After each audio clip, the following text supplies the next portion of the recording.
जिसे एकादशी व्रत रहना हो उसका नियम है कि दशमी के दिन कांसे के पात्र का त्याग करे। वैष्णव सिद्धांत है कि कभी जिसमें मांस बना उस रसोई का भोजन न ग्रहण करे। मसूर की दाल, चना की दाल, कोदो और कोई भी शाक, शहद, दूसरों का अन्न, दोबारा भोजन और मैथुन, ये दशमी के दिन त्याग दे। एक बार दशमी के दिन भोजन करे 24 घंटे में, क्योंकि एकादशी रहना है। कांसे का पात्र, जिस रसोई में मांस बना उसके भोजन का त्याग, मसूर की दाल, चना, कोदो, शाक, मधु अर्थात शहद और दूसरे के द्वारा दिया हुआ भोजन और दोबारा भोजन और मैथुन क्रिया, इनका दशमी के दिन कभी भी प्रयोग ना करे। इन 10 वस्तुओं से वैष्णव दूर रहे दशमी के दिन। फिर एकादशी के व्रत में, ये पीछे तो हम वर्णन कर ही चुके हैं, कहीं नहीं आया या कुटू का कचौड़ी पकौड़ी और सिंघाड़ा का हलवा और ये दुनिया के खीर और सब। एकादशी के दिन किसी भी तरह की गेम आदि क्रीड़ा ना खेले। जैसे अब आज व्रत है तो बैठे हैं अपना मोबाइल में गेम खेल रहे हैं, ऐसा कोई भी क्रीड़ा नहीं। द्वैत क्रीड़ा, किसी भी तरह का गेम, ये सब खेल नहीं। द्वैत क्रीड़ाम च निद्राम च तांबूलम दंत धावनम परापवादम पैशून्यम निस्तेयम हिंसाम तथा रतिम कोपम हृतवाक्यम च एकादश्याम विवर्जयेत्। एकादशी के दिन उपासक को चाहिए कि वो किसी भी तरह की क्रीड़ा, मनोरंजन बिल्कुल नहीं। चनिद्राम, नींद नहीं लेनी उसको, न दिन में न रात में। एकादशी व्रत, और प्रायः पुराने महापुरुषों ने ऐसा किया है। रामदास जी डाकोर के रात में जाते थे, रणछोड़ भगवान के यहां कीर्तन करते थे जाकर। तभी तो भगवान उनके कीर्तन पर, उनकी भक्ति पर रीछ कर गाड़ी में बैठकर उनके साथ आए थे। पूरी रात जगकर कीर्तन करना, दिन में तो सोना ही निषेध है। द्वैत क्रीड़ाम च निद्राम च तांबूलम, पान खाना निषेध है एकादशी को, बिल्कुल नहीं, जो व्रत रह रहे हैं। और दंत धावनम, वृक्ष से तोड़कर जो दतून की जाती है, एकादशी के दिन नहीं। परापवादम, दूसरे की निंदा करना, चर्चा करना नहीं, अर्थात अधिकतर मौन व्रत धारण करे एकादशी के दिन। पैशून्यम, चुगली करना। स्तेयम, कोई चोरी करना। हिंसाम, वाणी से, शरीर से, मन से किसी को दुख पहुंचाना। रतिम, अर्थात भोग करना, मैथुन करना। कोपम, किसी के ऊपर गुस्सा करना। अनत वाक्यम, झूठ बोलना। एकादश्याम विवर्जयेत्, एकादशी के दिन ये नहीं करना चाहिए।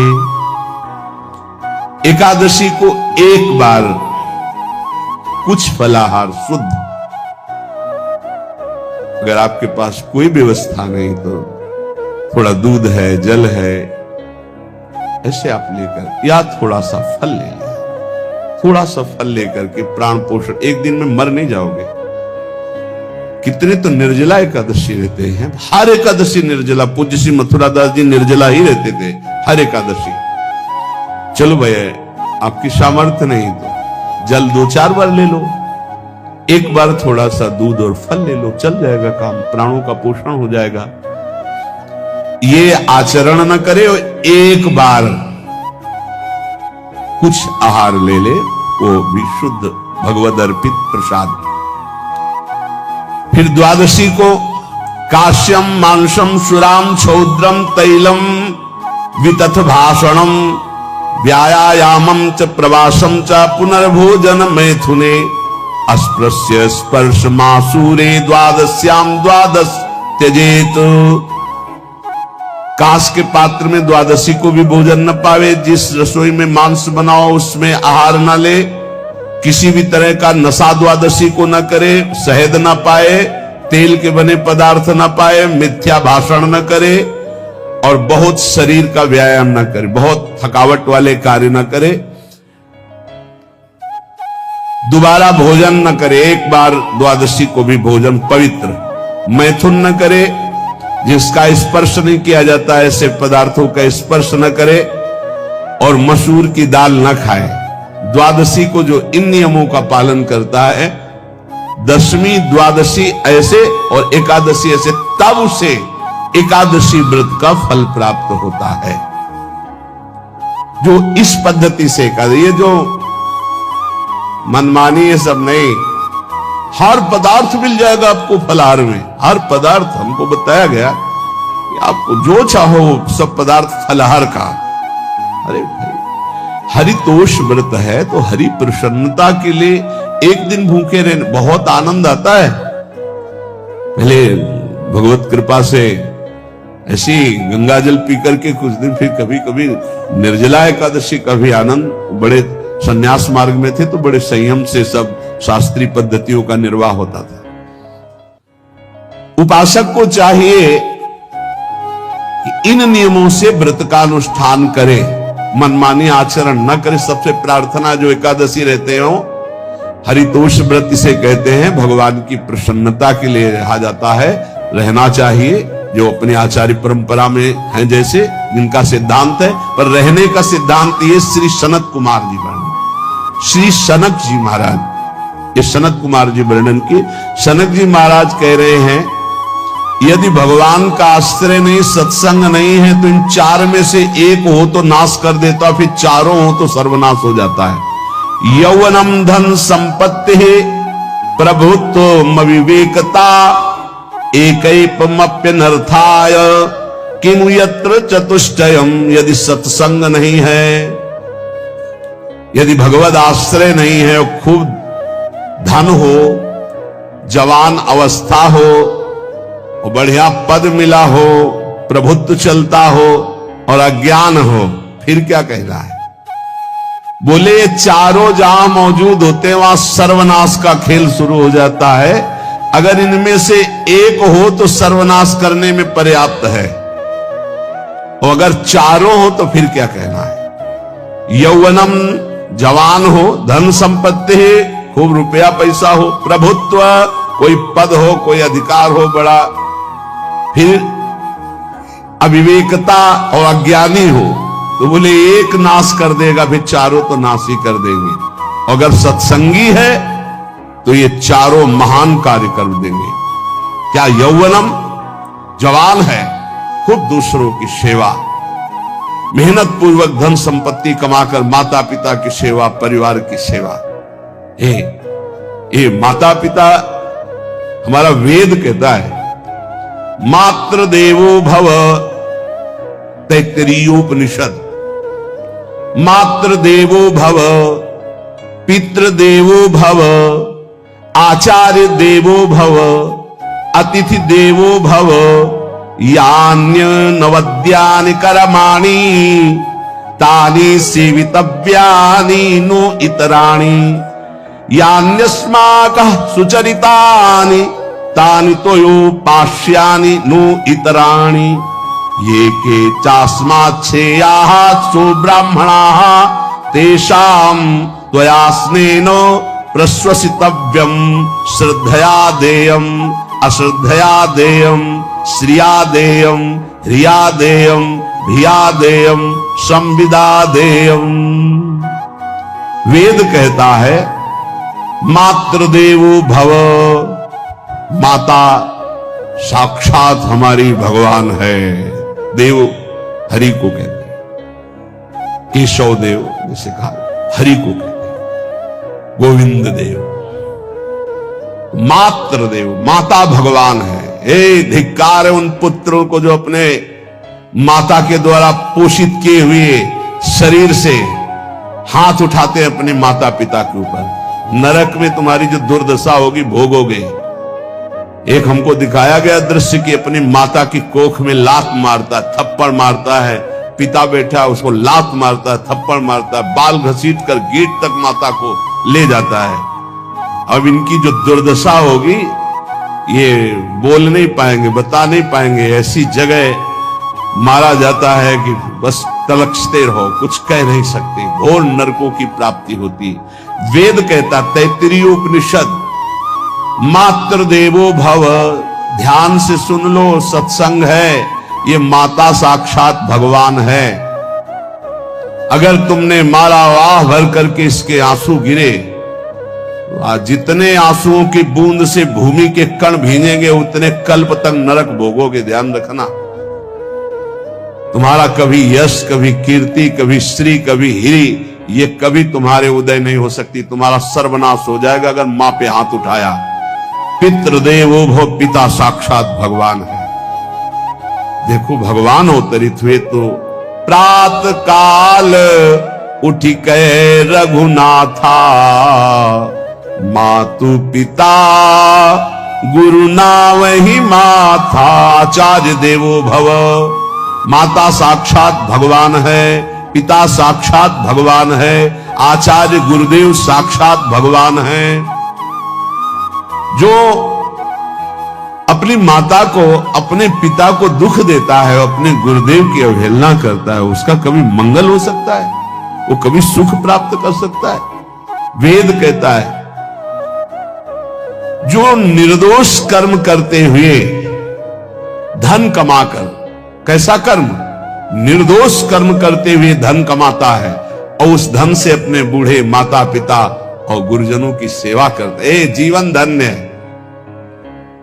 धिक्कार है उस पुत्र को, धिक्कार उस जवानी को, धिक्कार है उस धन को, धिक्कार उस बुद्धि को जिसको ये सब प्राप्त होने पर भी अपने बूढ़े माता पिता को दर दर के भटकने के लिए विवश कर देते हैं, जो अपने बूढ़े माता पिता को कष्ट देते हैं। जहां वेद कह रहा है मातृ देवो भव, पितृ देवो भव, आचार्य देवो भव, अतिथि देवो भव, चारे बातें कही। अतिथि देवो भव, अगर बिना परिचय के कोई आ गया, कह रहा भूखा हूं, भोजन पवा दो, भगवान पधारे हैं, हम कह रहे मत अंदर आने दो, गेट के बाहर पवा दो, तुम्हारा संशय, पर उसे भूखा मत जाने दो।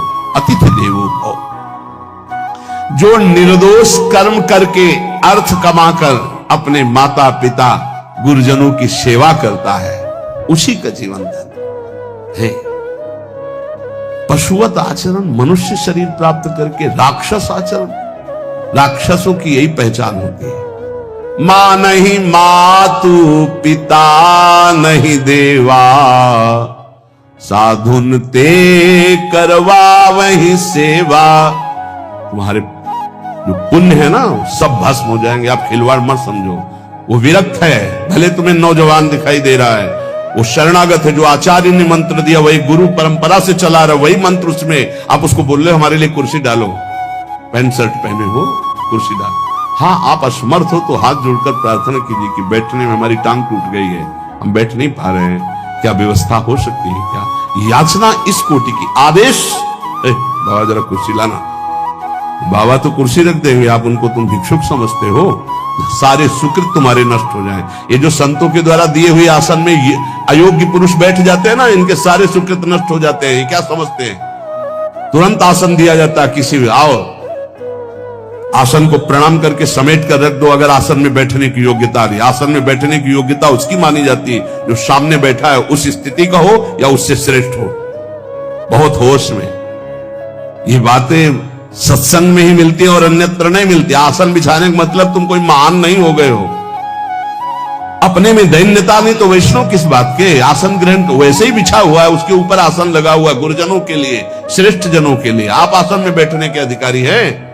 सत्कर्म के द्वारा कमाए हुए धन से मातृ देवो भव, पितृ, हम बार बार चिल्ला के कह रहे क्योंकि कलयुगी इन पुत्रों को अब समझ में नहीं आ रहा। जो बोओगे वही काटोगे। अगर आप अपने पुत्रों को सत अध्यात्म की शिक्षा देंगे और स्वयं अध्यात्म से चलेंगे तो तुम्हारा बुढ़ापा ठीक से जाएगा नहीं। बुढ़ापा बहुत मुश्किल से कटता है, बहुत मुश्किल से। हाँ, हमें कई दृश्य देखने को मिलते हैं। बता रहे एक बार बिंदौर इधर है, इच्छावर फतेहपुर, वहां से भ्रमण करते यार, बड़े मकान से वयोवृद्ध भागते हुए आए, स्वामी जी स्वामी जी स्वामी। बहुत कष्ट में हो। क्या कष्ट है आपको? आपको महल से उतर रहे हैं, ये किसका है? बोले मेरा ही है। उनका कष्ट क्या है? बोले 4 लड़का है, 4 बहू है, सब खाते पीते हैं, मैं बहुत कष्ट में हूं, सब कोई अपमान करता है। वहां निकलो फिर बाहर, बाबा जी बनो, भजन करो, भगवान के मार्ग का अनुसरण करो। चौथी अवस्था है। बोले ये तो नहीं हो सकता, रहूंगा तो यही कुछ ऐसा कर दो कि जिससे हमारे बच्चों की बुद्धि बदल जाए, जो हमको पीटते हैं, गाली देते हैं। उनका वो जादू तो हम जानते नहीं। और चल पड़े, और बड़ा अंदर से चिंतन हुआ कि जीव कितना आसक्त है। उन्हीं पुत्र परिवार घर में, बुढ़ापे का समय है, चौथी अवस्था में अगर घर ही में रह के भजन करो तो झंझट नहीं होगी। जो मिले जैसे मिले जीवन यापन करो, भजन करो, लेकिन प्रभु से मतलब नहीं। तो जितने भी जवान भाई बहन सुन रहे हैं, आप अपने माता पिता को, यहां हमारा वेद कहता है मातृ देवो हो, माता भगवान है, पितृ देवो हो, पिता हमारा भगवान है। धर्म के द्वारा कमाए हुए धन से माता पिता की सेवा करो। दूसरे दोष युक्त कर्मों का कभी आचरण मत करो। यन्नस्माकं सुचरितानि तानि तोयो पापाश्यानि नो इतराणि। सुंदर आचरण करो जो महापुरुषों के द्वारा विधान किए गए हैं, पाप आचरण कभी मत करो। हमारे आचरणों में से एक भी ऐसा आचरण नहीं होना चाहिए जो दूसरे को दुखी करके धन संपत्ति लेने वाला हो। वेद कहता है पापाचरण किया और आपको गड्डी पकड़ा दी, आप निर्दोष को दंड दे दिए और दोषी को धन के कारण मुक्त कर दिए। अब आपके परिवार में जो तांडव मचेगा वो झेल नहीं पाओगे, चाहे कोई भी हो। बहुत ध्यान से सुनना, है सत्संग है, ये शास्त्र है। जो अधर्म पूर्वक दूसरे के द्वारा दिए हुए धन से गलत निर्णय करता है, दोषी को मुक्त करता है और निर्दोष को दंड देता है, उसको दुखिया को न सताइए, दुखिया देगा रोए। जब दुखिया के मुखिया सुने तब तेरी गति क्या होए। मर्सिडीज गाड़ी में भून जाओगे भुट्टे की तरह अंदर, कोई सांस लेने की जगह नहीं मिलेगी। कैसे? आगे से गाड़ी में किसी कारण आग लग गई, चलती गाड़ी में। अब आजकल सब रिमोट का सिस्टम होता है, वो तार जल गए जिनसे गेट खोला जाता है। अब गेट लॉक, लोग हैं आसपास कोशिश कर रहे हैं, न गेट खुल रहा है न शीशा तोड़ा, भम मचा हुआ है। चीखते हुए अंदर एक एक परिवार का सदस्य भस्म हो रहा है। क्यों? किसी के परिवार को उजाड़ा तुमने, किसी के निर्दोष की तुमने दंड विधान किए हैं, पापाचरण किए, वो भोगना पड़ेगा। इसीलिए बार बार तुम्हें भयावह शब्दों से कहते हैं, कोई तुम्हें दंड नहीं देगा, तुम्हारे कर्म हर समय तुम्हारी खोपड़ी में सवार हो, वही तुम्हें दंड देंगे। इसलिए हमारा वेद कहता है यन्यस्माकः सुचरितानि तानि तोयो पापास्यानि नो इतराणि। जिसमें महापुरुष विधान किए हैं कि यह आचरण करो वो सुकृत है, और जिसे मना करते ऐसे पापाचरण मत करो, कभी दूसरे का अहित मत करो। जो कोई भी हमसे श्रेष्ठ गुरुजन है उनका आदर करो, उनको आसन दो, उनको विविध पदार्थों से सुख पहुंचाओ, विश्राम कर लेने के बाद वार्ता करो। श्रद्धा पूर्वक माता पिता गुरुजन अतिथि इनकी सेवा करना परम धर्म है। अब श्रद्धा पूर्वक इनको कभी मत बर्ताव करो। बोलना, भोजन ले, बूढ़े जनों को ऐसे देखा है, ऐसे बड़ा कर लो, तुम्हारी भी बुढ़ापा आएगी, पता नहीं आ पाएगी कि नहीं आ पाएगी। अगर आएगी तो बहुत बढ़िया आएगी, तुम्हें ऐसे सताएगी कि आप देख लेना। बहुत हमारा हृदय इस बात से पीड़ित हो जाता है कि मां के प्रति ऐसा बर्ताव, जिस मां ने इतना पिता की क्षमता से हजारों गुना बढ़कर माता का प्यार होता है। ऐसे माता को, ऐसे पिता को हमें तो लगता है रोज चरण धो के पीना चाहिए। भगवान साक्षात इनमें